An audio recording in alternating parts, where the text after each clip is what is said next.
কেউ যদি আপনাকে কখনো প্রশ্ন করে জীবনে কি পেলেন কি হারালেন, আগের মতো উত্তর দিবেন না, আফসোস করবেন না, মন ছোট করবেন না।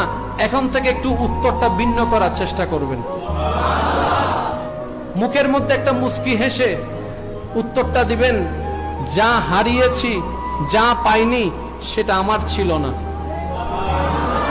যা হারিয়েছি, যা পাইনি সেটা আমার ছিল না, আর যা আমি পেয়েছি তার যোগ্যতা আমার মধ্যে নাই।